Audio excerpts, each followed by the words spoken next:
स्वरूप, शक्ति स्वरूप, प्रेम स्वरूप मैं आत्मा हूँ। पवित्र स्वरूप, सुख स्वरूप, आनंद रूप मैं आत्मा हूँ, आत्मा हूँ। निराकार की मैं पहचान, बिंदु स्वरूप मैं आत्मा हूँ। परम पिता की मैं संतान, ज्योति स्वरूप मैं आत्मा हूँ। शांत स्वरूप, शक्ति स्वरूप, प्रेम स्वरूप मैं आत्मा हूँ।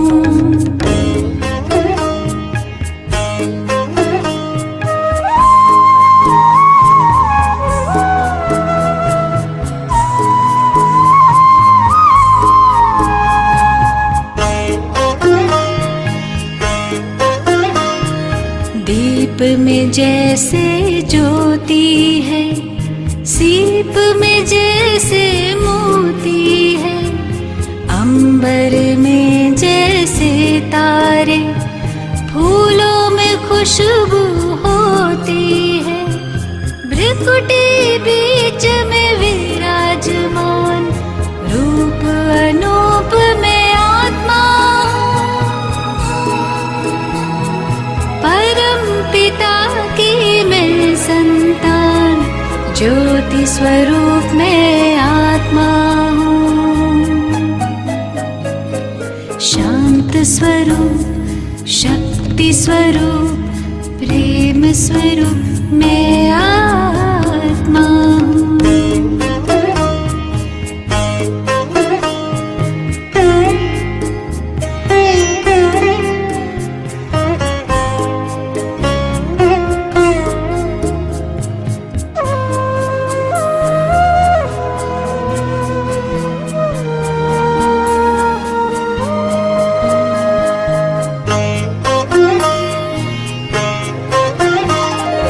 देह नहीं मैं देही हूँ, तन के गृह में गेही हूँ। शिव की प्यारी, तन से न्यारी, आत्मा सभी की स्नेही हूँ।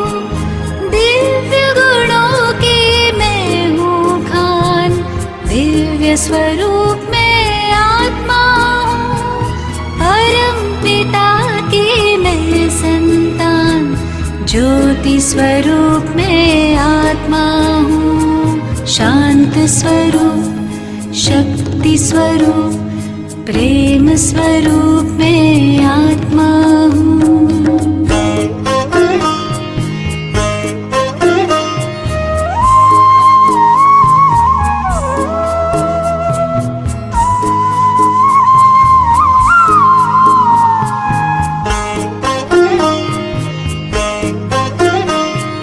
ब्रह्म से मैं अवतार लिए, देह का मैं आधार लिए। सृष्टि मंच पर अभिनय करती मैंने जन्म कई बार लिए। साथी मेरा सर्वशक्तिमान, ज्ञान स्वरूप में आत्मा पिता की मैं संतान, ज्योति स्वरूप में आत्मा हूँ। शांत स्वरूप, शक्ति स्वरूप, प्रेम स्वरूप में आत्मा हूँ। पवित्र स्वरूप, सुख स्वरूप, आनंद रूप में आत्मा हूँ, आत्मा हूँ।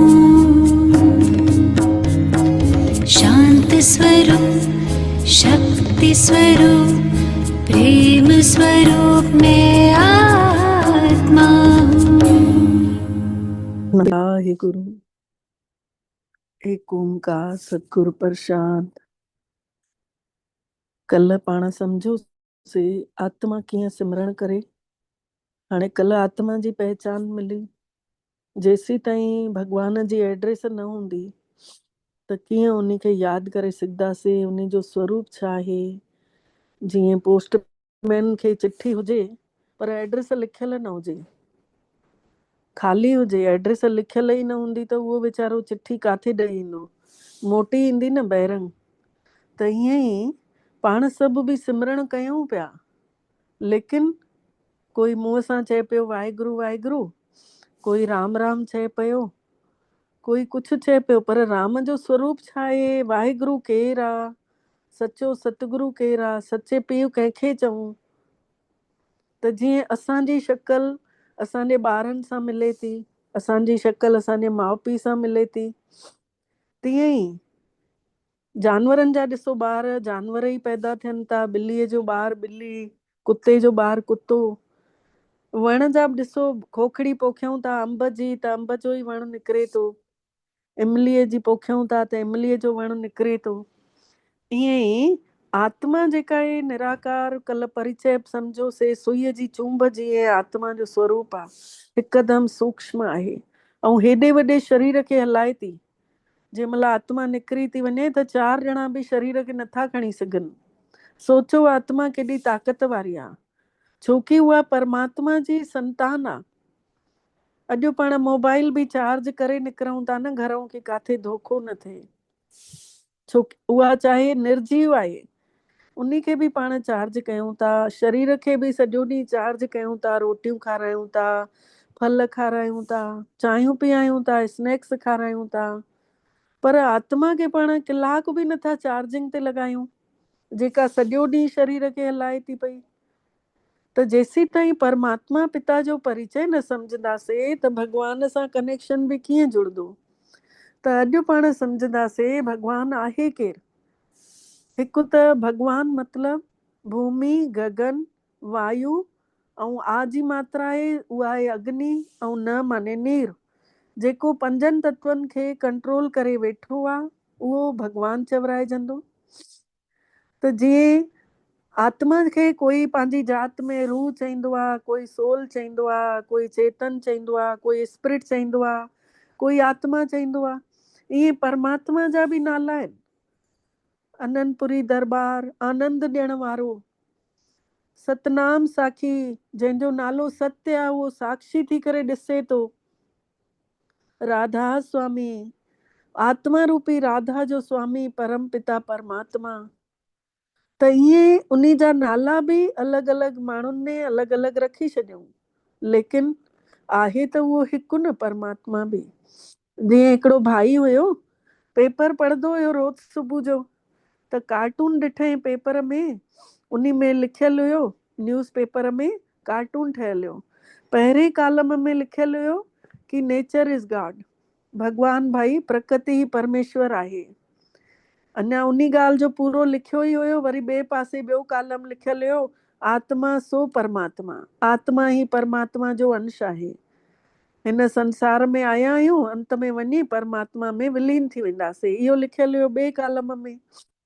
टे कालम में लिखियल हुयो परमात्मा सभ में आहे, कण कण में ईश्वर आहे।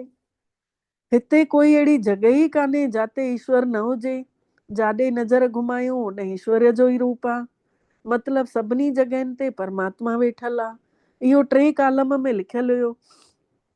चौथे कालम में लिखियल हुयो कि ब्रह्म ई ईश्वर आहे, जेको परम धाम आहे, जाते परमात्मा रहे थो, नारंगी रंग जो आसमान, उहो ई ईश्वर आहे। ऐं 5 कालम में लिखियल हुयो कि परमात्मा निराकार आहे, न उन जो नालो आहे न रूप आहे, उहो आकार खां परे आहे।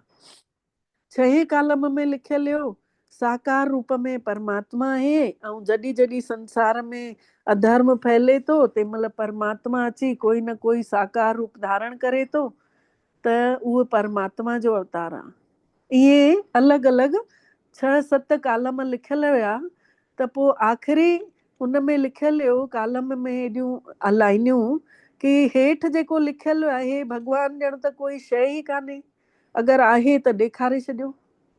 हाणे जेको माण्हू न्यूज़पेपर पढ़े पियो, उन जो मथो फिरंदो कि न फिरंदो, उहो कीअं निर्णय कढी सघंदो कि हे ई भॻवानु आहे। कंहिंखे भॻवानु चईंदो पेपर पढ़ी करे, 7 कालमनि में इहो त ईअं थी वियो न, जीअं हिकिड़े हाथी खे सम्झो सूरदास आहिनि, सूरदासनि जे अॻितो अगरि हाथी बीहारे रखियऊं, उन खे पुछऊं न सूरदासनि खां कि भई हे हाथी कीअं आहे, त सूरदास हिकिड़े ने 5 सूरदास बीहायऊं। जंहिं पेर पकड़ियो हाथी जो त उन्हीअ चयईं हाथी त खंबे जहिड़ो आहे, ऐं जंहिं पिठ पकड़ी त उन्हीअ चयईं हाथी त दीवार जहिड़ो आहे, ऐं जंहिं सूरदास पुछ पकड़ी उहो चवण लॻो हाथी त रसीअ जहिड़ो आहे, ऐं जंहिं सूंड पकड़ी उहो चए पियो कि हाथी त नांग जहिड़ो आहे। आख़िर हाथी हुयो कीअं? ॾिसण वारो इंसान छा स्वरूप ॿुधाईंदो? सच जेको हूंदो उहो ॿुधाईंदो न। लेकिन सूरदासनि मां जंहिं बि 5 पकड़ियऊं त उहे त सच न हुयो न, उहो त सच त ॿियो कुझु हुयो। त सम्झण वारी ॻाल्हि आहे, ॾिसो हिंदू धर्म में शिवलिंग जे रूप में भॻवान खे पूजींदा आहिनि। शिव आहे निराकार। त सभिनी खां पहिरियों शिवलिंग कंहिं ठाहियो? श्री कृष्ण ने वृंदावन में ठाहे, ऐं ठाहे करे उते उन जी पूजा अर्चना कई। इन जॻह ते उन करे उन जॻह जो नालो गोपेश्वरम पियो, कि कृष्ण जो बि ईश्वर। ऐं जंहिं जॻह ते श्री राम ने रेत जो शिवलिंग ठाहे समुद्र जे किनारे, उन जॻह जो नालो पियो रामेश्वरम। राम जो बि ईश्वर, मतलब राम ऐं कृष्ण बि शिव जी पूजा कई अथऊं। इहो त हिंदू धर्म में ॾिसो जेतिरा बि तीर्थ स्थान ठहियल आहिनि, सभु नाथ नाथ लॻल आहे। पशुपतिनाथ, बद्रीनाथ, केदारनाथ, न वेंकटेश्वर, पापकटेश्वर, मुक्तेश्वर, त या ईश्वर शब्द लॻल आहे या नाथ शब्द लॻल आहे। ऐं सभिनी तीर्थ स्थाननि में छड़ो शिवलिंग ई रखियल आहे। त शिवलिंग हिंदू धर्म में जेके 3 लाइनियूं न आहिनि लिखियल, उन में शिवलिंग में लॻल हूंदियूं आहिनि अछूं, ऐं हिकु ॻाढ़ी बिंदी। त उहा ॻाढ़ी बिंदी आहे परम पिता परमात्मा जो प्रतीक। उहो परमात्मा निराकार आहे, बिंदी स्वरूप आहे। जीअं आत्मा जो स्वरूप आहे, तीअं परमात्मा जो स्वरूप आहे। ऐं जेके 3 लाइनियूं लॻल ॾेखारींदा आहिनि, उहे आहिनि ब्रह्मा विष्णु शंकर खे रचण वारो पाण परम पिता परमात्मा। इन करे ॾिठो हूंदव 3 मुखनि वारो बेल पत्तो चढ़ंदो आहे उन जे मथां। मतलब शिवलिंग शिव जी प्रतिमा आहे। शिव माने थींदो आहे कल्याण करण वारो, सभिनी जो भलो करण वारो। त हिंदू धर्म में शिवलिंग जे रूप में मञींदा आहिनि। ऐं मुसलमाननि में ॾिसो हज जी यात्रा करण वेंदा आहिनि, उते वञी करे नंढड़ो कारो पत्थर रखियल हूंदो अथनि, उन खे अखियुनि सां चुमींदा आहिनि, अखियुनि में लॻाईंदा आहिनि, ऐं चईंदा आहिनि नूर इलाही संगे अस्वद। नूर माने प्रकाश, ए माने हिकु, इलाही माने अल्लाह। अल्लाह जेको आहे प्रकाश स्वरूप आहे ऐं हिकु ई आहे। संगे अस्वद मतलब असां जॾहिं उन खे पुकारियूं उहो असांजे अंग संग हूंदो आहे। त ॾिसंदा हूंदव मुसलमान बि जाते ताते, चाहे एयरपोर्ट ते हुजनि, चाहे ट्रेनुनि जे ॿाहिरि स्टेशननि ते हुजनि, काथे बि टाइम थींदो अथनि ऐं चादर विछाए नमाज़ पढ़ंदा आहिनि, ऐं उते ई महसूस कंदा आहिनि उहो असांजे अखियुनि जे अॻितो आहे। त इहो थियो मुसलमाननि में निराकार परमात्मा खे मञणु।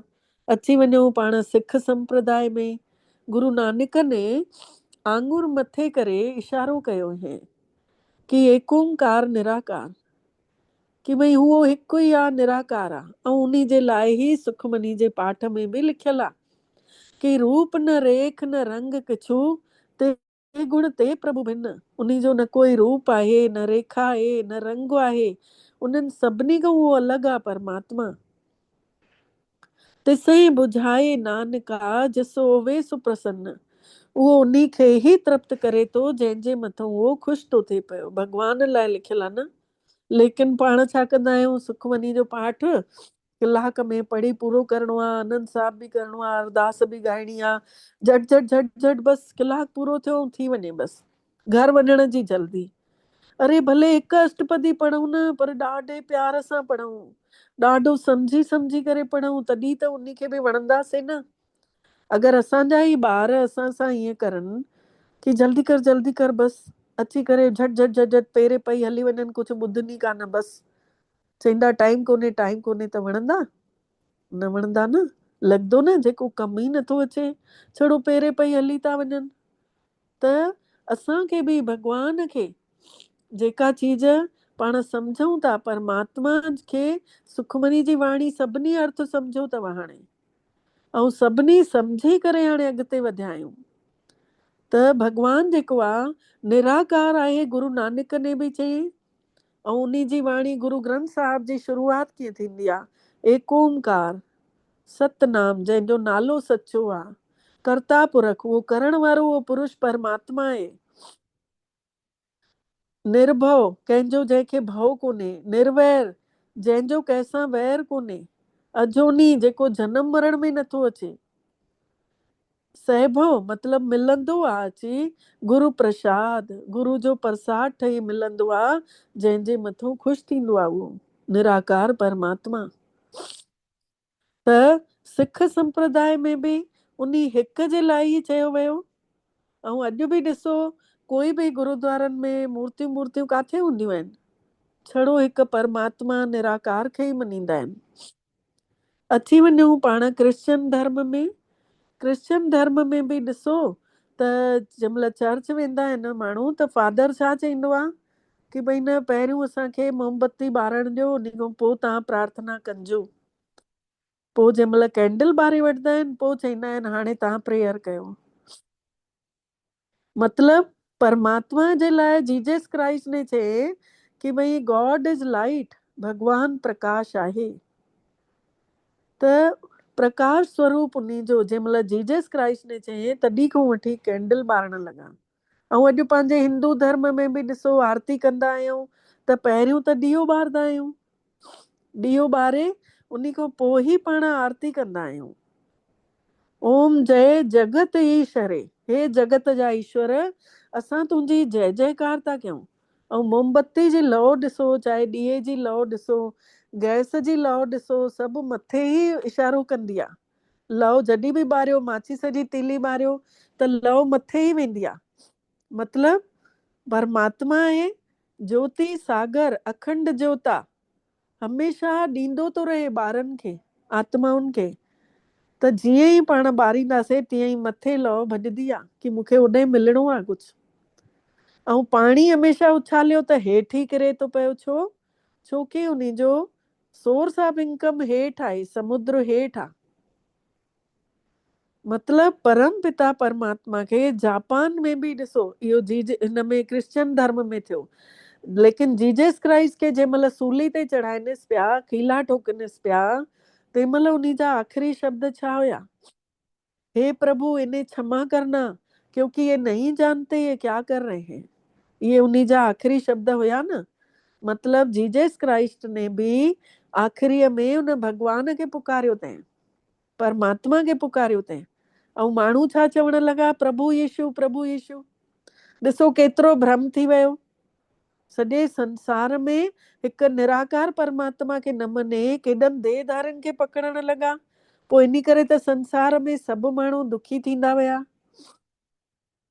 धीरे धीरे हर हिकु आत्मा, कोई ॾिसो तन सां परेशान आहे बीमारियुनि जे करे, कोई मन परेशान आहे कंहिंजो मनोरोग जे करे, डिप्रेशन, चिंताऊं, परेशानियूं, कोई धन जे करे आर्थिक स्थिति ठीकु कान अथनि, उन जे करे तंग पिया आहिनि। ऐं कोई सगन मिटनि माइटनि जे करे, कंहिंखे सगन मिटनि माइटनि ई तपाए रखियो अथऊं।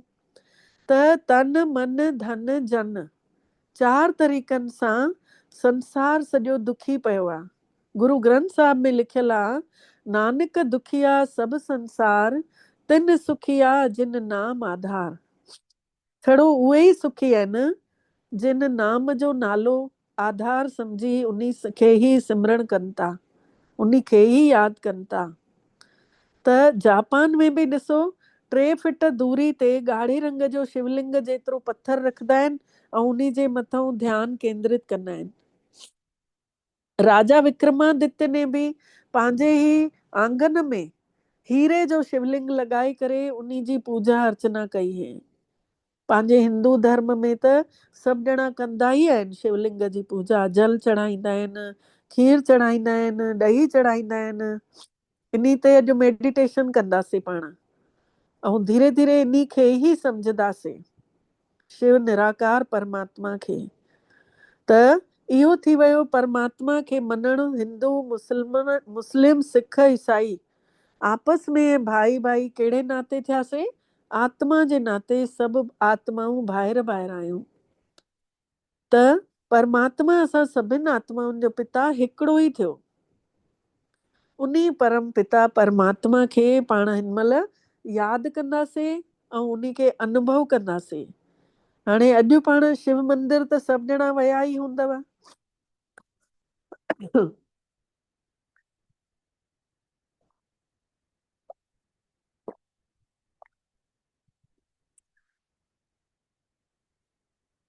शिव मंदिर त सभु कोई विया ई हूंदव। त अॼु पाण शिवलिंग ते हलंदासीं, मंदिर में जल चढ़ाए ईंदासीं मन बुद्धि सां। उन्ही खे प्यार कंदासीं, उन्ही खे गुल चढ़ाईंदासीं। इहो सभु पाण अनुभव कंदासीं हिन महिल ई। त पाण सभु हलूं था। पोइ लास्ट में पुछंदीमांव, जाते कुझु न सम्झ में आयो हुजेव त पोइ उहो ॿुधाइजो। त हिन महिल पाण अनुभव कयूं था। हिकु शइ ॿी ॿुधाए छॾियांव कि भई आत्मा जो लाइट जो हिकु शरीर हूंदो आहे। पंहिंजी मिट्टी जे शरीर जे अंदरि हिकु पंहिंजो ई चांड्रोके प्रकाश जीअं लाइट आहे। उन लाइट जो शरीर आत्मा जो हूंदो आहे। ऐं हे मिट्टी जी देह जेका आहे, इन जी परछाई कारी हूंदी आहे ऐं हूअ परछाई आत्मा जी लाइट हूंदी आहे, हिकदमि चांड्रोके प्रकाश जीअं सिल्वर कलर जी। त पाण महसूस कंदासीं पंहिंजे ई लाइट जे शरीर सां। छड़ो सोचींदे वञिजो, जेको जेको चईंदीमांव उन खे सोचींजो ऐं महसूस कजो। मां चैतन्य शक्ति आत्मा निराकार, हिन देह खे हलाइण वारी शक्ति। पंहिंजो पाण खे महसूस कयूं। मां आत्मा जागंदी जोत आहियां। मां आत्मा परमात्मा जी सची सची ॿार आहियां। मां शांत स्वरूप आहियां। शांतीअ जे सागर शिव परमात्मा जी संतान आहियां। महसूस कयूं। धीरे धीरे पाण पंहिंजे ई शरीर खे ॾिसूं था। पूरे शरीर में आत्मा जो प्रकाश फैलियल आहे। पूरो शरीर चमकीलो थियल आहे अंदर ई अंदर। ऐं असां सभु चमकीले वस्त्र पाए करे फरिश्ते रूप में हिन शरीर खां अलॻि थियूं था। मां आत्मा फरिश्ते स्वरूप सां लाइट जी देह सां उॾरी करे हलूं था शिव मंदिर में, शिवालय में। अनुभव कयूं। शिवालय में ॿाहिरि ॾिसूं, नंढो सो बगीचो आहे। उन बगीचे में गुल आहिनि रंग बिरंगा। पाण सभु गुल पटियूं था ऐं साम्हूं नलको लॻल आहे, उतां पाण पाणी भरियूं था ऐं धीरे धीरे पुजारी ताईं वञूं था। पुजारी खां खीर बि वठूं था, ॾही बि वठूं था शिवालय ते चाढ़ण लाइ। मंदिर जे अंदरि पहुची घंटी वॼायूं था कि भॻवान असां अची विया आहियूं। पंहिंजी हाज़िरी लॻायूं था। पहुची करे पाण सभु शिवलिंग ते हली करे लोटो पाणीअ जो जेको खणी आया आहियूं इन खे अर्पित कयूं था शिवलिंग ते। ऐं भॻवान सां प्रार्थना कयूं था कि हे भॻवान, जीअं हे पाणी निर्मल निर्मल वहंदो आहे, एॾी गंदगी धोईंदो आहे। जेतिरी बि गंदगी धोईंदो आहे पाण कॾहिं मेरो न थींदो आहे। ईअं हिन पाणीअ वांगुरु असांजो मन बि निर्मल करे छॾ, जीअं असां ॿियनि जे बि मन जी गंदगी धोई सघूं। अनुभव कयूं पाण सभु शिव मंदिर ते शिवलिंग ते जल चढ़ाए करे प्रार्थना कईसीं। गुल जेके पटे आया आहियूं इहे गुल बि चाढ़ियूं था ऐं गुल चाढ़ींदे भॻवान सां प्रार्थना कयूं था कि हे भॻवान, जीअं हे गुल खुशबू बिखेरींदा आहिनि चारो तरफ़ ऐं सभिनी खे आकर्षित कंदा आहिनि, तीअं ई असां सभु बि रूहानियत जी खुशबू बिखेरियूं, आत्मा जा गुण फैलायूं, सभिनी सां व्यवहार में आत्मिक स्वरूप में शांति ऐं प्रेम विरायूं।